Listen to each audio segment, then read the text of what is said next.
আর এটা বাড়িতে অবশ্যই ট্রাই করবেন।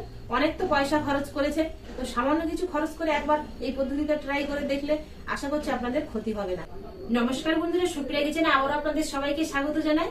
বন্ধুরা, আজকে কিন্তু কোনো রান্নার ভিডিও নিয়ে আসেনি, আজকে আপনাদের সামনে একটা গুরুত্বপূর্ণ ভিডিও নিয়ে এসেছি যা আপনাদের খুবই উপকারে লাগবে।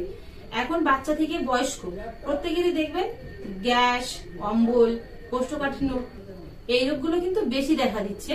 তো এই রোগের ঘরোয়া একটা ওষুধ বানানো পদ্ধতি আপনাদের সাথে শেয়ার করব। আপনারা হয়তো ভাবতে পারেন যে আপনি তো ডাক্তার না, তাহলে আপনার ওষুধ কাজ করবে কেন? সত্যি কথা বলতে বন্ধুরা, 100% গ্যারান্টি দিয়ে বলছি, আপনারা যদি আমি যেভাবে ওষুধটা বানিয়ে খাবো সেইভাবে যদি আপনারা বানিয়ে খান, তো 15 থেকে 20 দিনের মধ্যে আপনার গ্যাস্ট্রিক, অম্বল বা কোষ্ঠকাঠিন্য থেকে আপনি মুক্তি পাবেনই পাবেন। যদি না পান তাহলে আমাকে কমেন্টে জানাবেন যে আমাদের এই ওষুধে কোনো কাজ দেয় না। প্লিজ বন্ধুরা, আপনারা ভিডিওটা স্কিপ করবেন না। স্কিপ করলে কিন্তু আপনারা পুরোটা জানতে যদি না পারেন তাহলে ওষুধের কাজটা ঠিকঠাক কিন্তু হবে না। আমি যে ওষুধটা বানাবো এই ওষুধটা কিন্তু বড় বড় ডাক্তাররাও কিন্তু বলে না। আর আমরা সকলেই জানি যে অ্যালোপ্যাথি ওষুধ খাওয়া কিন্তু খুবই ক্ষতিকারক। আর অ্যালোপ্যাথি ওষুধ খেলে একটা রোগের জন্য খাবেন, দেখবেন আর একটা রোগ তার সঙ্গে দেখা দেয়। আর হোমিওপ্যাথি ওষুধ যেরকম একটু ধীরে ধীরে কাজ করে, কিন্তু সেটা গোড়া থেকে নির্মূল করে। তো আমি যে ওষুধটা আজকে বানাবো এই ওষুধটা ওরকম গোড়া থেকে নির্মূল করবে। আর এই ওষুধটা আপনারা দুরকম ভাবে ব্যবহার করতে পারেন। তো আপনারা পুরো ভিডিওটা দেখতে থাকুন। ওষুধ বানানোর জন্য আমি কি কি উপকরণ নিয়েছি সেটা আপনাদের দেখিয়ে দেবো। আমি যে উপকরণগুলো আজকে নিচ্ছি এই উপকরণগুলো কিন্তু বড় বড় ডাক্তাররাও বলবে না। এগুলো কিন্তু আমার অভিজ্ঞতা থেকে আমি বলছি। আমার ঠাকুমার আমলের এই ওষুধ আমরা কিন্তু আজও পর্যন্ত ব্যবহার করি। 1/2 চামচ জোয়ান, 1/2 চামচ মৌরি, 1/2 চামচের একটু কম মেথি নিয়েছি, আর এখানে নিয়েছি 1/2 চামচ জিরে। আর এখানে দেখুন যে মেন উপকরণ এগুলো কিন্তু লাগবে।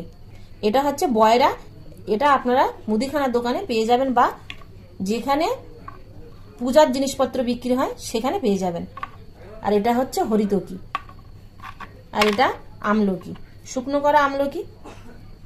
এটা এতটা লাগবে না, কিন্তু এর এই ছালগুলো আমি এক টুকরো করে কেটে নেব। দেখুন ঠিক এরকম এক টুকরো করে কেটে নেব। আমি এক হাত দিয়ে ফোন ধরে আছে আর এক হাত দিয়ে ছুরি দিয়ে কাটছিলাম, তো ওই জন্য আপনাদের কাটাটা দেখাতে পারিনি, কারণ আমার স্ট্যান্ডটা ভেঙে গেছে। আর এই ছুরি দিয়ে আমি দেখুন ঠিক এই হরিতকির এইখান থেকে এই যে এক টুকরো কেটে নিয়েছি। এটা আমার কিন্তু অনেকটা ওষুধ তৈরি হবে এই দুটোতে। এবার এই সবগুলোকে একসাথে মিশিয়ে নিয়ে আমি একটা পাত্রের মধ্যে নিয়ে নেব। এটা আপনারা গ্লাসেও নিতে পারেন। সবকিছু একটু পরিষ্কার জল দিয়ে ধুয়ে নেব। প্রথমবারের এই জলটা কিন্তু দেখুন কতটা নোংরা বেরিয়েছে, এই জলটা ফেলে দেবো। দেখুন ধুয়ে আমি পরিষ্কার করে নিয়েছি। এবার এর মধ্যে জল দিয়ে দেবো পরিমাণ মতো, যতটা জল দিলে ভালো হয় বা আমি সকালে খেতে পারবো। এবার এইভাবে আমি সারা রাত ঢাকনা চাপা দিয়ে ভিজতে দেবো। সকালে দেখা হচ্ছে আপনাদের সাথে। সন্ধে পেরিয়ে সকাল হয়ে গেল, এবার দেখবো জলটা কি অবস্থায় আছে। আগের থেকে দেখুন জলের কালারটা চেঞ্জ হয়ে গেছে। এবার এখানে একটা গ্লাস নিয়েছি আর একটা ছাঁকনির সাহায্যে জলটা ছেঁকে নেব।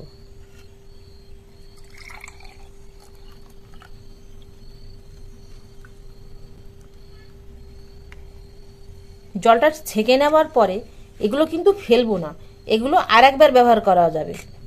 আর একবার কিন্তু এরকম জল বেরোবে, তার জন্য এখানে কিছুটা জল দিয়ে দেবো। এটাকে এইভাবে ঢাকনা চাপা দিয়ে দেবো। যে জলটা এখন বের করেছি সেই জলটার কালারটা দেখুন সারা রাত ভেজানোর পরে ঠিক এরকম একটা কালারে আসবে।